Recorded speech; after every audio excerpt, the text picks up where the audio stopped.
Welcome to the PeakDay podcast, where we discuss fertility and natural family planning with our friends. Today's guests are Chase and Viva Kraus.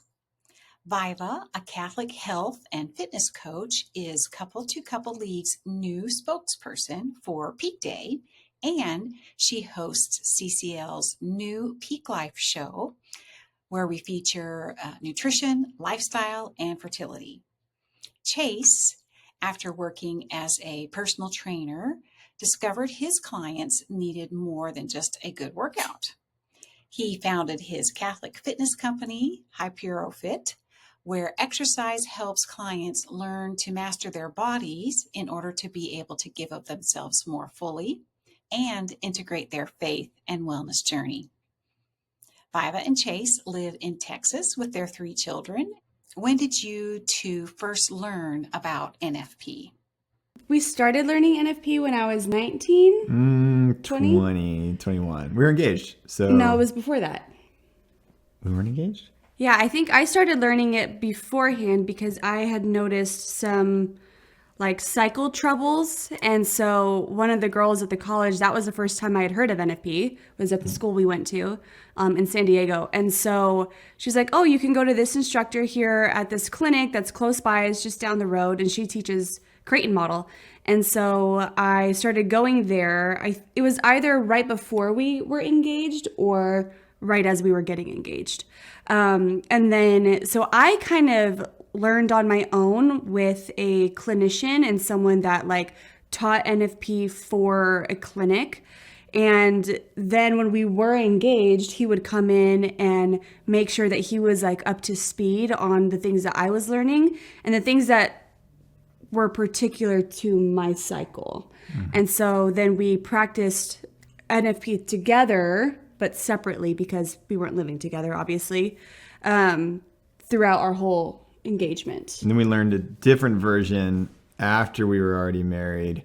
We did that together again with an online course instructor. That was during our first postpartum. Yeah, because that was crazy. Yeah, after our first baby was born in 2019, then we switched methods to hopefully make postpartum tracking a little bit easier. And so we did that one together through video online. Was it important for Chase to be learning about NFP alongside you, Viva, before you were married? Yeah, because I made sure that he was involved in my charts and he would come to appointments with me as needed, or that he was able to get off work and actually come with me in person. But it was different, obviously, when you're married. So you're in that engaged period. Everything's theoretical. Yeah, everything's theoretical, but then it became a lot more... It just becomes different when you're actually married and living together and really doing the process for the first time with each other and figuring out, okay, how do we actually make this a joint thing versus just being on me? Chase, what was your reason for learning NFP? Yeah, I think if you go into it with the right attitude as to why you're doing it. So that's why I think, when you're engaged especially, and for us, we initially had, a bit of a plan of moving to New York City. And, we were planning on postponing because we were going to be in New York City and we were young and didn't know what we were doing and all these things. And we ended up getting pregnant almost right away anyway. But and that was not NFP's fault. That was God just being like, I wanted you to have a baby. But yeah, so I think going into it with the right why behind it really helped me out. That being said, I had no idea what they were talking about the first couple of sessions. They were saying words like mucus and stuff. And I was like, you have mucus other places besides your nose? And so that was a little eye-opening. But it was, once again, I learned a lot and really was just doing it because I knew also that I didn't want to just put this all on Viva. I wanted to help her to the best of my ability as much as I could. In knowing that it's just because it's foreign doesn't mean we can't help or just remind or, that way too, for once we were married, we could go into it and it wasn't like I was always bugging Viva as not knowing where things were. It's no, I knew exactly where she was. And a lot of times she would ask me wait, did I do that? Or what day am I on? And I would just know it. And so just help her out and take a lot of the second guessing out of the equation. What was your initial impression of the process of learning NFP, Viva? It was really overwhelming at first because there was so much that I was learning for the first time. And I was frustrated, like, why wouldn't I have been taught this before? Or when I did see a gynecologist for certain things, like, why wouldn't this seem so medically necessary? So I was a little frustrated at the fact that I had never heard of some of these things before, bodily processes before, like the mucus. Like, I was like, that's what that is? Wow. I feel like that should be an anatomy class in 10th grade, you know?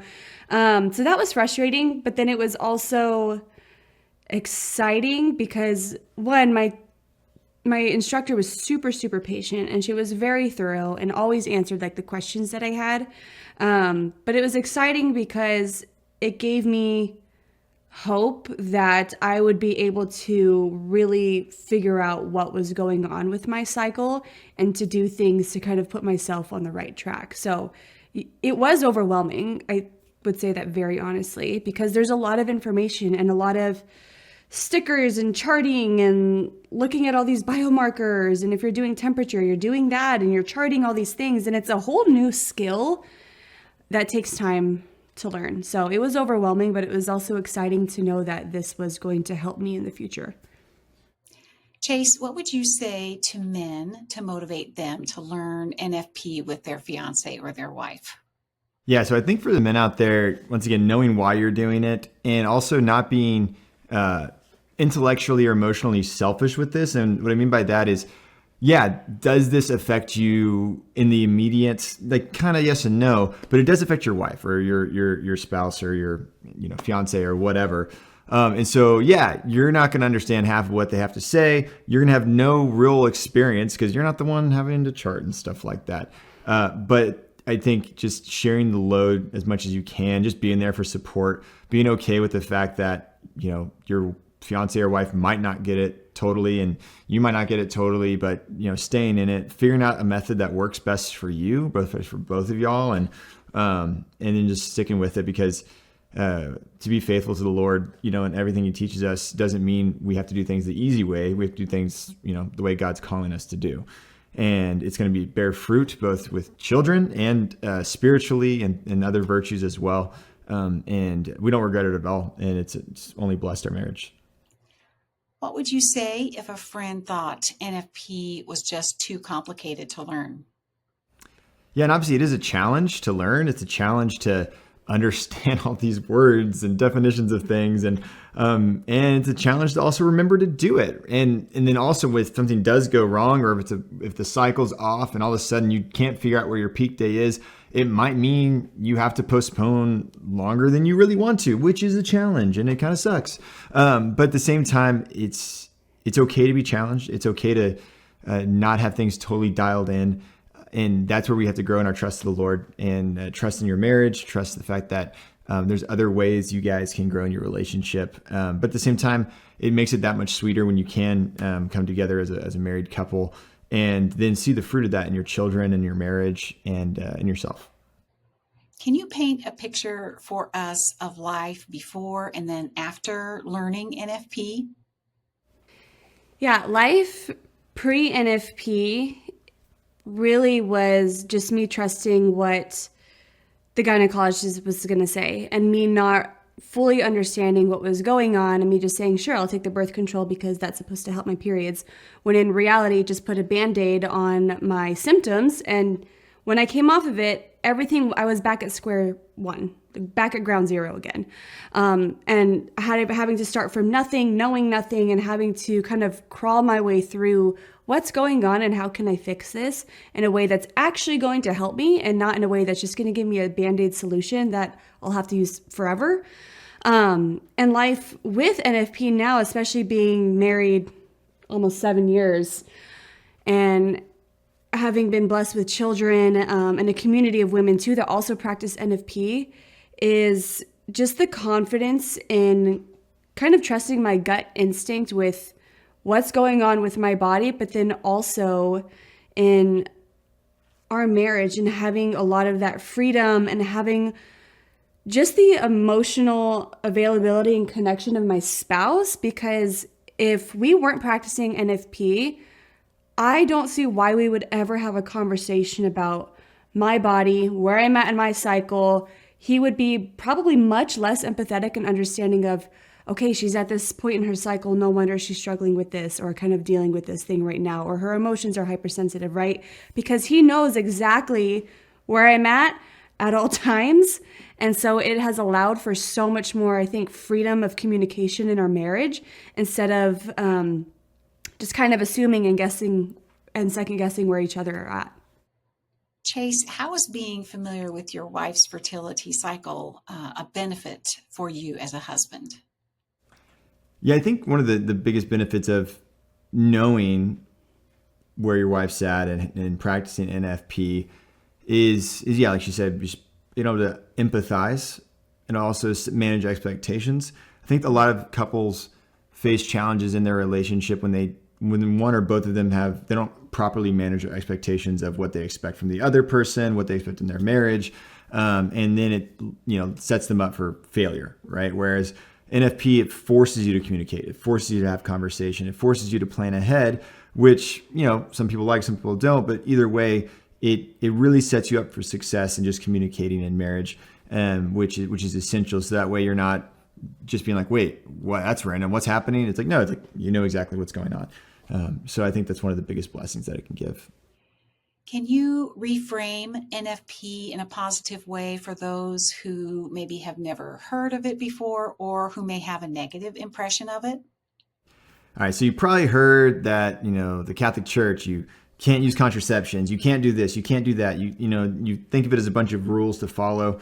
But the thing that the church is inviting couples to do is to learn what true love is, to not use their spouse for their own sake, but to rather fall more in love the way Jesus would have us love, which is to die to ourselves, to give ourselves to our spouse. And one of the coolest things about NFP is that in a very practical, tangible way, it teaches you to die to yourself. It teaches you to love your spouse for them and not just for a way you can use them for your own pleasure. And so I think that flipping the coin on the head, not about what you can't do, but rather realizing that the church is inviting you to love more fully. Give us a simple explanation of NFP for those who have never heard the term. And so when we use the term NFP, that means natural family planning. And what is that? It's really using your natural body systems, right? The woman's cycle and her hormones to figure out where she's at in her cycle to view her fertile and non-fertile times so that you can plan together with your spouse the best time to have children, or if you're struggling having children, you can use this scientific information to help you in your fertility journey, your conception journey, or in postponing pregnancy if your family is being called to postpone. NFP is essentially a report card of your bodily health as a woman, your hormones, your fertility. And so what it is doing, it is giving you the tools to look at a woman's cycle and see when is she fertile, when is she not fertile, when is her menstrual cycle coming, what are these different phases, what happens and what does it mean? So essentially when you are practicing NFP, any kind of model of it, you are giving yourself the ability to read your bodily systems in order to help further you in your conception journey or just overall for your overall health as a woman. How would you respond if someone asks you if NFP is effective? I think the effectiveness, especially for people that are worried about postponing pregnancy for whatever reason, they hear NFP or natural way of doing it and they want to run the other way because they're really worried about, well, is this actually going to be effective for postponing a pregnancy? That's usually people's biggest hang up and concern, especially when talking to women who maybe have never heard of NFP before, or they want to get off birth control, but they're really afraid to do something that's more natural because they're worried about not being able to postpone as effectively as they did on birth control. And if you're someone out there that is worried about the effectiveness rate of NFP, I really want to assure you that it is effective. It is 99% effective, and this isn't just my opinion, this is backed by scientific research. It's 99% effective, and even with the human error embedded into the equation. And if you want to learn more about the effectiveness, you can go to the PeakDay YouTube channel. We've done interviews with Dr. Mike Manhart and looked at his studies when it comes to the effectiveness of NFP versus contraceptive use. And he includes all of the things, including our humanness and those errors that we make, right? All embedded into that research and into those studies.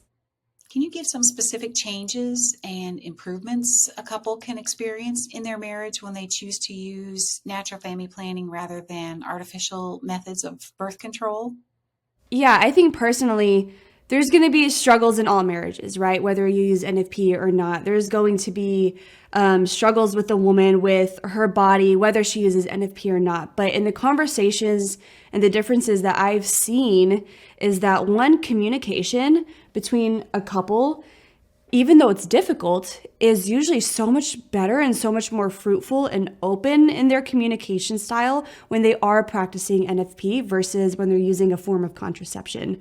Or the expectation between a husband and a wife, and where does intimacy come to play in a marriage, and kind of protecting each other from using the other, I think penetrates a lot of other areas in marriage, especially emotionally, and again, with our expectations with each other.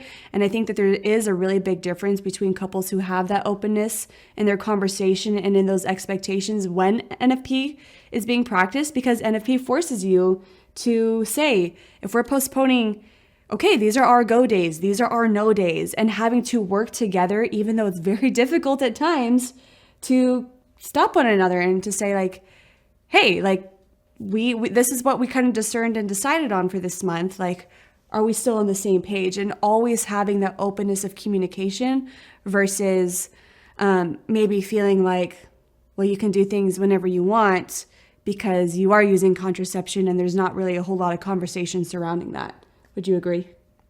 Yeah, and I think one of the big things that people that use contraceptive fall into is a trap of that they're always in control, right?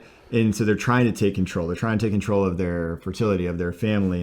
And NFP, obviously there's planning involved, there's discernment involved, but it's more like, no, Lord, like, what's your will for us? So like when we got pregnant with our first, we actually didn't mess up like NFP. Like Viva had like a 1 in a million type cycle, but we were open still, and we had our baby. We were super happy, and God has blessed us with 3 and about to be 4 kids. And I'm not saying that as like, no, NFP can't work. It's just, once again, it's 99% effective. We had that, literally that 1%. But once again, it's not about us trying to take control and trying to just, tell God what we want. Rather, it's, Lord, what do you want for us? Allow us to participate in that plan, and give up control and participate with God. Whereas contraception, it's a, no, I want control. I don't trust God's plan. I'm only gonna, be open to life when I see fit, right? And so, and then like what Viva said too, it's with contraceptive, you really have to worry about using the other for your own pleasure and not really coming together because there's a literal either chemical or physical barrier between you and your spouse. And so NFP really lets you come together as a couple and, as the way God designed it to be. Thank you, Chase and Viva, for being on the PeakDay podcast.